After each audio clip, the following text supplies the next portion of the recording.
North Korea की बेहुदा job. उत्तर Korea का नाम सुनते ही एक चेहरा जो सबसे पहले सामने आता है वो है किम जोंग उन का, जो फेमस है अपनी सनक भरी हरकतों के लिए। वहाँ पर जीवन किम जोंग उनकी इच्छा के अनुरूप ही जीना होता है। ऐसी कंडीशन में वहाँ के लोगों को कौन कौन से काम करने पड़ते हैं, लोगों को किस किस तरह का काम मिलता है, आज हम इस वीडियो में दिखाने जा रहे हैं। वीडियो में आखिरी तक रहिएगा ताकि आपको समझ में आए, जब इंसानियत से सकती है तो तकलीफ पूरी दुनिया को होती है। चलते हैं नॉर्थ कोरिया। Hair cut.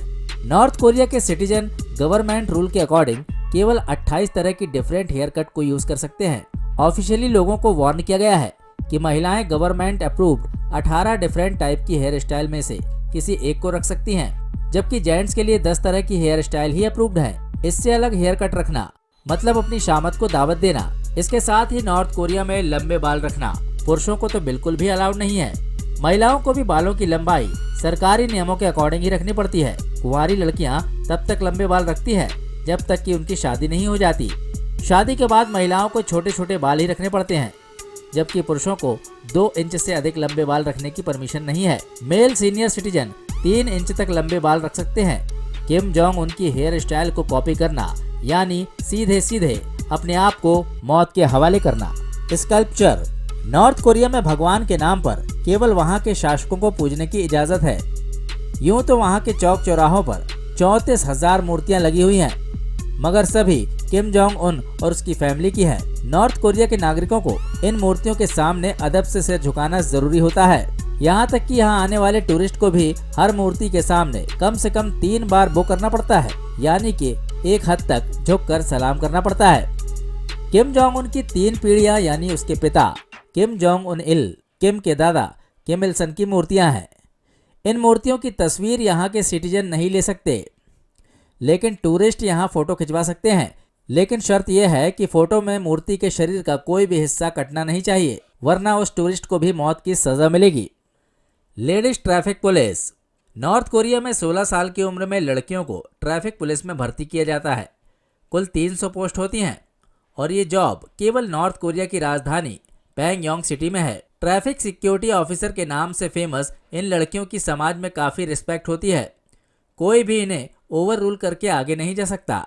हर एक लड़की का खूबसूरत होना ज़रूरी है। ऊंचाई कम से कम 5 फुट 4 इंच और उम्र 16 से 26 के बीच की होनी चाहिए। लड़कियों की पढ़ाई केवल हाई स्कूल हो तो भी चल जाएगा। इसके साथ में लड़कियों का अनमैरिड होना भी ज़रूरी है। अगर इस बीच वो शादी करती हैं तो उन्हें नौकरी छोड़नी पड़ सकती है। इन ट्रैफिक सिक्योरिटी ऑफिसर के लिए 400 मेल हेल्पर रिक्रूट किए जाते हैं, मगर उनके लिए कोई एज लिमिट नहीं है। इन लेडी ऑफिसर की मंथली इनकम करीब 3500 नॉर्थ कोरियन वान है। बच्चे इन ट्रैफिक ऑफिसर्स को काफ़ी लाइक करते हैं, इसलिए इन ट्रैफिक ऑफिसर्स के डिज़ाइन वाली डॉल भी बच्चों के लिए बिकती है। इन महिलाओं को रोज़ 300 ग्राम खाना दिया जाता है। रहने के लिए घर और मेडिकल फैसिलिटी दी जाती है। उनकी आगे की पढ़ाई की व्यवस्था भी की जाती है। लेडीज ट्रैफिक ऑफिसर्स को लोग भी काफ़ी पसंद करते हैं, खास तौर से नॉर्थ कोरिया के युवा। और उनके लिए एक फ़ैन वेबसाइट trafficgirls.com भी बनाई गई है, जिसमें महिलाओं की तस्वीरें उपलब्ध हैं। इन तस्वीरों पर traffic girl of the month भी बताई जाती है। इस वेबसाइट में एक ऐसा फॉरम भी है जहां इन लेडी ऑफिसर को पसंद करने वाले उनके लिए मैसेज भेजते हैं। उन्हें ये लिबर्टी है कि वो अपने इमोशंस को कविता के जरिए बता सकें। इस वेबसाइट पर इन लेडी ऑफिसर की सैलरी और स्टेटस भी बताया जाता है। साथ ही हर लड़की का चुनाव किम जोंग उन खुद करते हैं। Entertainer group of girls. Kim Jong Un के पिता किम जोंग इल ने एक नई तरह की जॉब नॉर्थ कोरिया में शुरू की थी।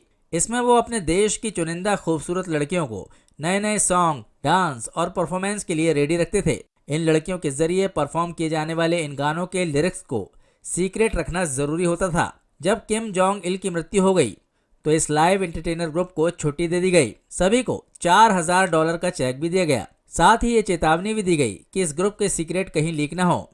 इसके बाद अपने मनोरंजन और मौज मस्ती के लिए नॉर्थ कोरिया के तानाशाह किम जोंग उन ने भी एक एंटरटेनर ग्रुप तैयार किया। उत्तर कोरिया की कैपिटल पैंगयोंग के एक बैंक्वेट हॉल में इस लाइव एंटरटेनर ग्रुप को परफॉर्मेंस के लिए कभी भी बुलाया जा सकता है, जिसमें नॉर्थ कोरिया की सबसे खूबसूरत लड़कियों को रखा जाता है, जो अपने डांस, म्यूजिक और गाने से किम जोंग को एंटरटेन करती हैं। किम भी इन लड़कियों की परफॉर्मेंस को अपने मूड के अकॉर्डिंग एंजॉय करता है। परफॉर्मेंस के लिए इन लड़कियों को कभी भी बुलाया जा सकता है। इसलिए इन्हें हमेशा रेडी रहना होता है। राइस इंस्पेक्टर, ये एक ऐसा काम है जो हमें यकीन है कि दुनिया में कहीं नहीं होता होगा। नाम तो है राइस इंस्पेक्टर, लेकिन ये जॉब होती थी किम जोंग इल यानी कि किम जोंग उन के पिता के ज़माने में। किम जोंग इल इनके खाने के लिए जो चावल पकाता था, उस चावल के एक एक दाने को चेक किया जाता था। कोई भी दाना टूटा खराब नहीं होना चाहिए और सभी साबुत दाने ही पकने चाहिए। गलती से भी चावल का एक दाना खराब या टूटा कटा हुआ पका कर दे दिया तो समझ लीजिए कि बनाने वाले के साथ साथ राइस इंस्पेक्टर की भी शामत आ गई। फैशन कॉप, नॉर्थ कोरिया में लोग केवल वही के कल्चर से रिलेटेड कपड़े पहने और उसी के कल्चर के अकॉर्डिंग अपना रहन सहन बनाकर रखें। इसके लिए फैशन पुलिस का गठन किया गया है, जिसका काम होता है लोगों के ड्रेसिंग पर पैनी नज़र रखना। यहाँ जीन्स पहनना अलाउड नहीं है। महिलाओं के लिए जीन्स के अलावा ट्राउज़र पर भी पाबंदी है। किसी भी तरह की वेस्टर्न ड्रेस आप यहाँ नहीं पहन सकते। साथ ही आर्मी की ड्रेस भी आप नहीं पहन सकते। स्लैक्स या स्कर्ट पहनना भी मना है। अगर आप ये सोच रहे हैं कि हम कुछ भी पहने, देखने वाला कौन है, तो आपको बता दें कि फैशन पुलिस की नज़र से बचना मुश्किल ही नहीं, नामुमकिन है। कहीं से भी अगर वेस्टर्न कल्चर की ड्रेस पहने कोई नज़र आया तो फिर उसे लेबर कैंप में डाल दिया जाता है। और नॉर्थ कोरिया का labour camp 3rd degree torture से भी भयानक होता है। हाँ, यहाँ आने वाले टूरिस्ट को इस बात से छूट है, लेकिन लोकल पीपल पर यह नियम बहुत सख्ती से लागू होता है। इस मामले में फैशन पुलिस बहुत ही सख्त होती है। उत्तर कोरिया में ऐसे बहुत से काम हैं जो लोगों को उनकी मर्जी के खिलाफ करने पड़ते हैं। सरकार उनसे जो चाहती है वो करा लेती है। सरकार केवल एक ही आदमी चलाता है, किम जोंग उन। आपको कैसा लगा हमारा ये वीडियो? कमेंट करके ज़रूर बताइएगा। अगर आपको ये वीडियो पसंद आया है तो इसे लाइक कीजिए और अपने दोस्तों के साथ शेयर कीजिए। हमारी पूरी टीम बहुत मेहनत करती है इस तरह से वीडियो बनाने के लिए, क्योंकि आपके लाइक हमें मोटिवेट जो करते हैं। अगर आप हमारे चैनल पर नए हैं और अब तक इसे सब्सक्राइब नहीं किया है तो सब्सक्राइब करके बेल आइकन को प्रेस कर दीजिए, ताकि आने वाले वीडियो के नोटिफिकेशन आपको मिलते रहें। बहुत जल्द मिलते हैं एक नए वीडियो में। जय हिंद, जय भारत, वंदे मातरम।